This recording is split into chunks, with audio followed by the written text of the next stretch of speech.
So what if I told you that the smallest nerve in your entire head and the powerful engine that runs your metabolism were somehow secretly connected? Well, in this explainer, we are going to solve a medical mystery that does exactly that. It links them both. Have you ever had one of those weird symptoms, like seeing double when you look down at your phone? Or maybe just this deep, nagging fatigue that you just can't shake no matter how much you sleep? It can be totally baffling, but the answer? Well, it might be hiding in plain sight, right inside our own bodies. All right, let's approach this like a proper clinical investigation. We're starting with two very different and honestly very puzzling mysteries. So, on one hand, we've got a super specific vision problem. Just imagine trying to read a book or feeling really unsteady walking down a flight of stairs because your vision's all out of whack. And then on the other hand, we have this huge systemic issue, that bone-deep kind of tiredness, or maybe your weight is creeping up or down for no good reason. Now, at first glance, these two things have absolutely nothing in common, right? A funky vision problem and a metabolic issue. But that, my friends, is the magic of the human body. We're about to find out how two remarkable and honestly often overlooked structures are the key to solving both of these mysteries. Let's dig in with our first clue, the strange case of the tilting vision. To really get this, we've got to take a look at the eye's incredibly intricate pulley system. The main suspect for that vertical double vision is a nerve that is, well, it's truly one of a kind. It's called the trochlear nerve, or cranial nerve 4 if you want to be technical, and it is a total weirdo in the world of anatomy. And this really shows you just how much of an oddball this nerve is. I mean, look at this. It is the smallest of all the cranial nerves, but it takes the longest path inside the skull. It's the only one that decides to pop out from the back of the brainstem. And get this, it actually crosses over. So the nerve from the right side of your brain is controlling a muscle in your left eye. It is a true anatomical revel. So why that name, trochlear? Well, it comes from the ancient Greek word trochlea, which literally means pulley. And that name is brilliant because it perfectly illustrates what it does. The muscle it controls actually hooks through this tiny fibrous loop of tissue that acts exactly like a pulley, redirecting the force to move your eyeball. So cool. So all that complexity, that whole weird wiring job, is all dedicated to controlling just one single muscle, the superior oblique, and its main gig, helping your eye look down and inward. Just think about reading a book or looking at the steps in front of you. Yep, that's the superior oblique hard at work. All thanks to our odd little trochlear nerve.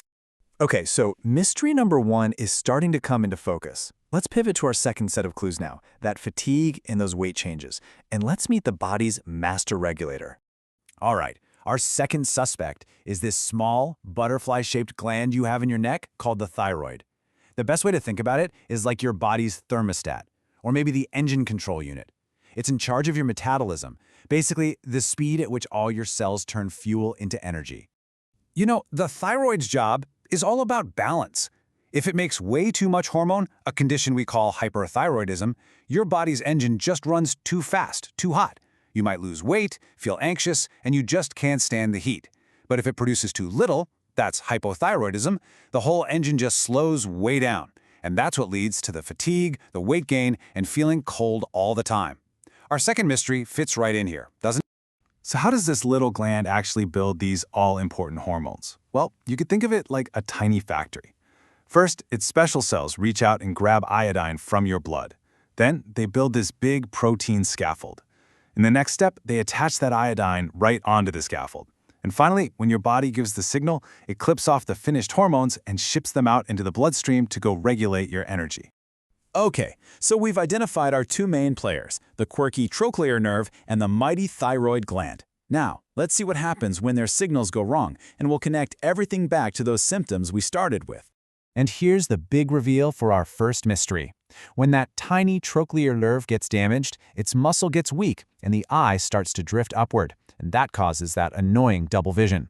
So to fix this, a person will, totally unconsciously, tilt their head away from the bad eye. That simple little head tilt, it's the classic telltale clue that solves our first mystery. And there we have it, the solution to our two mysteries, all laid out. The trochlear nerve palsy, that's what leads to the vertical double vision, and it's often caused by something like a minor head trauma or damaged tiny blood vessels. And then we have hypothyroidism, which is commonly caused by autoimmune issues or just not getting enough iodine, and that's what's behind the fatigue and weight gain. Two totally separate problems with two very distinct anatomical causes. It really is that direct. I mean, the failure of one of the tiniest nerves in your body can literally change the way you see the entire world. And when one small gland in your neck sputters, the energy level of your whole body can just grind to a halt.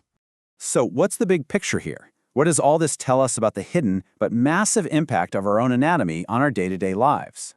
This quote right here really drives the point home, and it is not an exaggeration. The hormones made by that little gland in your neck are absolutely essential for pretty much every single cell in your body to do its job correctly. That's a huge responsibility. And that, really, is the big takeaway here. The incredible, mind-boggling design of our own bodies. These tiny, what seem like insignificant parts, a nerve you've probably never even heard of, a small gland in your neck, they are running the whole show. We never even notice them when they're working, but man, when they don't, the effects can be profound and, as we've just seen, completely mysterious. It really makes you think, doesn't it? We've just looked at one little nerve out of 12 and one major gland out of many. So it kind of leaves you with a question.